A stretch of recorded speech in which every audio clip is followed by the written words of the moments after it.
क्या किसी का टेररिस्ट किसी के लिए फ्रीडम फाइटर हो सकता है?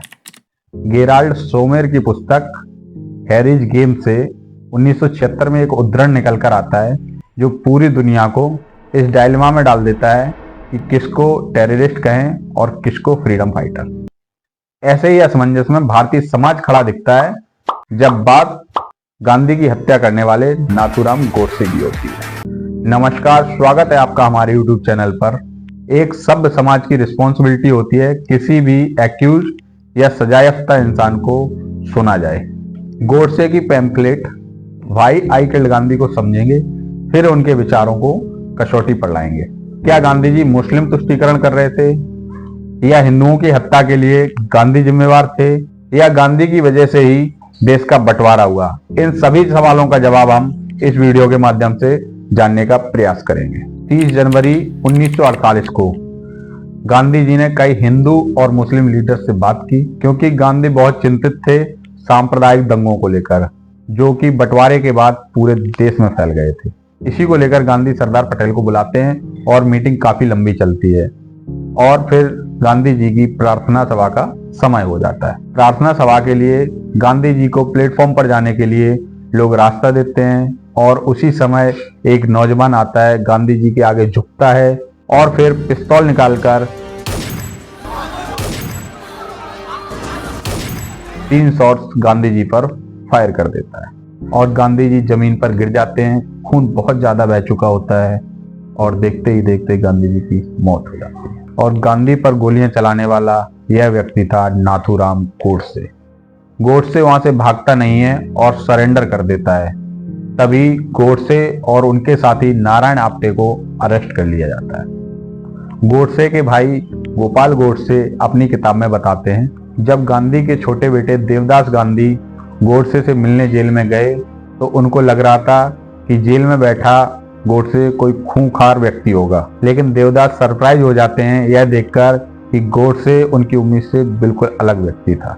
गोडसे अपना परिचय देता है और गांधी जी की हत्या करने के लिए देवदास गांधी से क्षमा मांगता है और कहता है कि गांधी जी की हत्या करने के पीछे उसकी कोई निजी वजह नहीं थी, वजह थी सिर्फ पॉलिटिकल। इसके बाद गोडसे और उसके साथियों पर मर्डर के चार्जेस लगाए जाते हैं। जांच में यह भी पता चलता है कि गोडसे अपने साथियों के साथ मिलकर 20 जनवरी को एक प्रयास और कर चुका था गांधी को मारने के लिए, लेकिन उसमें वह पूरी तरह से फेल रहा था। गोडसे और नारायण आप्टे को कोर्ट द्वारा फांसी की सजा सुनाई जाती है और 15 नवंबर 1949 को गोडसे और आप्टे को फांसी पर चढ़ा दिया जाता है। गोडसे द्वारा कोर्ट को अपने डिफेंस में दिए गए 6 घंटे के बयान को एक pamphlet why I killed Gandhi के रूप में पब्लिश किया जाता है। इस पैम्फलेट में गोडसे गांधी पर आरोप लगाते हैं, लेकिन उससे पहले वह लिखते हैं कि उनके 2 आदर्श थे, पहले थे गांधी और दूसरे सावरकर। गोडसे यह भी कहता है कि इन्हीं दोनों व्यक्तियों ने स्वतंत्र भारत की सोच को संभाला और उसे सही दिशा दी। इसके बाद गोडसे गांधी जी के लिए कुछ शिकायतों की पर्ची पेश करते हैं, जिसमें पहला आरोप था कि बाल गंगाधर तिलक की मृत्यु के बाद गांधी ने पूरी कांग्रेस पार्टी पर कब्जा कर लिया था और कांग्रेस पार्टी अब पूरी तरह से गांधी पर निर्भर थी।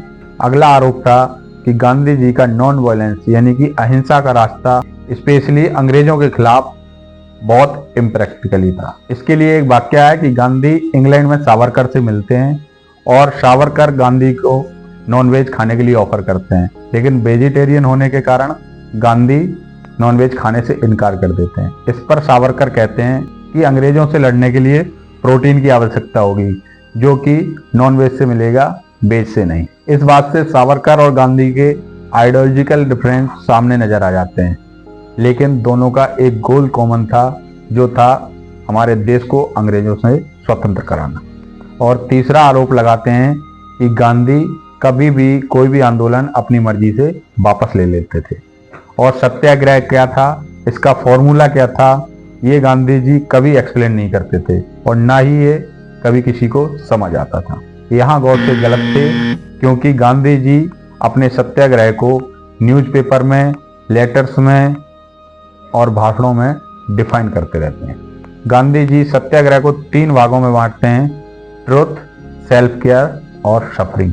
एक सत्याग्रही हमेशा सत्य की खोज में रहता है और उसे इसके लिए स्वावलंबी बनना पड़ेगा। इस सब का परिणाम यह होगा कि ब्रिटिशर्स द्वारा प्रताड़ना, सफरिंग के लिए खुद को तैयार रखना। लेकिन एक चीज में मान सकते हैं, गोडसे सही थे कि पब्लिक को गांधी जी का सत्याग्रह समझ नहीं आ रहा था। और इस बात पर कई हिस्टोरियंस भी जोर देते हैं कि गांधी जी के सत्याग्रह को समझने के लिए उस समय की जनता में इतनी लिटरेसी नहीं थी, क्योंकि उस समय तक ज्यादातर लोगों ने स्कूल भी नहीं देखा था जो गांधी जी की फिलोसफिकल आइडियाज को समझ पाते। गांधी द्वारा असहयोग आंदोलन को वापस ले लेने का विरोध तो खुद नेहरू भी करते हैं, क्योंकि यह आंदोलन बहुत सक्सेसफुल हो रहा था और देश डिफरेंट फ्रंट्स पर ब्रिटिशर्स को घेर रहा था। तभी अचानक गांधी इरविन पैक्ट होता है और गांधी जी चौरा चौरी कांड के बाद असहयोग आंदोलन को वापस ले लेते हैं। और इस पर एक इतिहासकार पीटर हार्डीमैन लिखते हैं कि जितनी किसानों की कमर अंग्रेजों की लाठी ने नहीं तोड़ी थी, उससे ज्यादा तो गांधी जी के इस पैक्ट ने तोड़ दी थी। गोडसे गांधी पर एक आरोप और लगाते हैं कि हिंदुस्तानी वर्सेस हिंदी का डिबेट भी गांधी जी ने ही शुरू किया था। लेकिन गोडसे गांधी जी को क्रेडिट भी देते हैं कि हिंदी भाषा को राष्ट्रीय भाषा बनाने का जोर भी गांधी जी ने ही दिया था और दक्षिण भारत हिंदी प्रचारणी सभा के अध्यक्ष भी गांधी जी ही थे।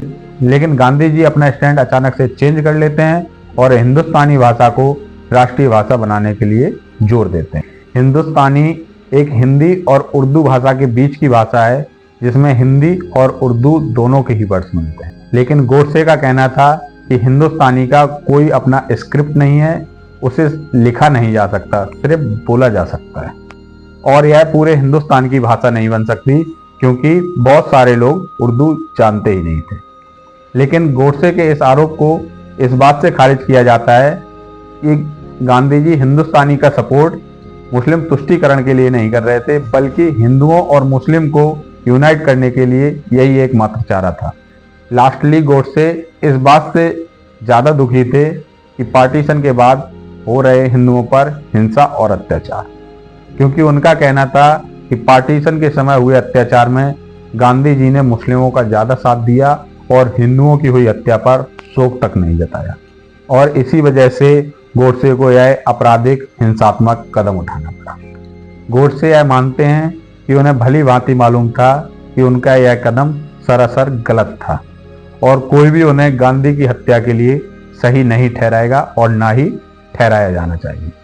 और दंगों में गांधी जी का रोल पक्षपाती था, ऐसा इतिहासकार नहीं मानते। इतिहासकार सुमित सरकार मानते हैं कि यह घड़ी उनकी फाइनेस्ट आवर थी, यानी कि गांधी जी इस समय सबसे अच्छा योगदान भारतीय समाज को दे रहे थे, जब पूरा देश आज़ादी का जश्न मना रहा था और पाकिस्तान का विभाजन हो चुका था।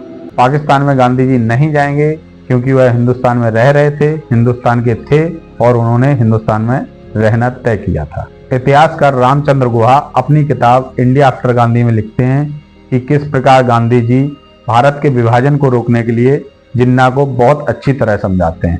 उनको प्रधानमंत्री पद की भी पेशकश करते हैं, लेकिन जिन्ना किसी भी बात पर राजी नहीं होते हैं और फाइनली पाकिस्तान अलग हो जाता है। और अब सवाल आता है कि गांधी जी इस समय क्या कर रहे थे। इस समय बंगाल में चल रही मारकाट को रोकने के लिए 14 और 15 अगस्त की रात को गांधी जी अकेले भ्रमण कर रहे थे हिंसाग्रस्त इलाकों में हिंसा को रोकने के लिए। और इसी समय गांधी जी 9 अखली जगह पर हजारों हिंदुओं को मरने से बचाते हैं। और गांधी जी संविधान सभा में भी सम्मिलित नहीं होते हैं, क्योंकि उनकी प्रायोरिटी थी विस्थापितों और राइट विक्टिम्स का साथ देना और उनके रिहेबिलिटेशन का इंतजाम करना। हिंदू और मुस्लिम दोनों पक्षों से अपील करने के लिए गांधी जी फास्ट करते हैं और उनसे हिंसा रोकने के लिए कहते हैं। इस हंगर स्ट्राइक में गांधी जी भारत की सरकार को पाकिस्तान सरकार के बचे हुए 50 करोड़ कैश देने के लिए भी कहते हैं, जो कि भारत सरकार ने देने से इनकार कर दिया था, क्योंकि पाकिस्तान ने उस समय जम्मू कश्मीर पर कब्जा करना शुरू कर दिया था। और इस पैसे को देने का सीधा सा एक ही मतलब था कि अपने ही लोगों को मारने के लिए दुश्मन को पैसे देना। लेकिन गांधी जी की जान बचाने के लिए भारत सरकार पाकिस्तान को पैसे दे देती है। इस बात से नाथूराम के मन में गांधी के लिए नफरत लगातार बढ़ती है और हिंदुस्तान में हो रही एक एक घटना के लिए उनको गांधी जी जिम्मेवार लगने लगते हैं और वह गांधी की हत्या कर देता है। गोडसे के आरोप गांधी जी पर सवाल तो खड़े कर सकते हैं, लेकिन किसी भी मायने में उनका कुकृत्य यानी कि गांधी जी की हत्या को जस्टिफाई नहीं कर सकते हैं, क्योंकि गांधी जी कभी तुष्टीकरण नहीं करते हैं, वह तो अपने लोगों को आपस में जोड़ने का प्रयास करते हैं, क्योंकि गांधी जी ने अपने लोगों को कभी भी हिंदू मुस्लिम वाली छन्नी से देखा ही नहीं। उनके लिए तो ये सारे अपने थे जो अब भारत और पाकिस्तान में बंटने लगे थे, क्योंकि गांधी जी अपनी हर अपील में हिंदू और मुस्लिम दोनों समुदायों को हिंसा रोकने के लिए कहते हैं। वह प्रत्येक हिंदू की मौत से उतने ही दुखी होते हैं जितना कि किसी मुस्लिम की मौत से, और देश के बंटवारे को रोकने का हर तरह से प्रयास करते हैं। गांधी जी के जीवन के आखिरी पड़ाव में गांधी जी भारतीय समाज को सर्वश्रेष्ठ योगदान दे रहे थे। वहीं दूसरी तरफ जो देश और लोग गांधी जी की एक आवाज पर एकजुट हो जाते थे, आज वही लोग भारत और पाकिस्तान में बढ़ चुके थे।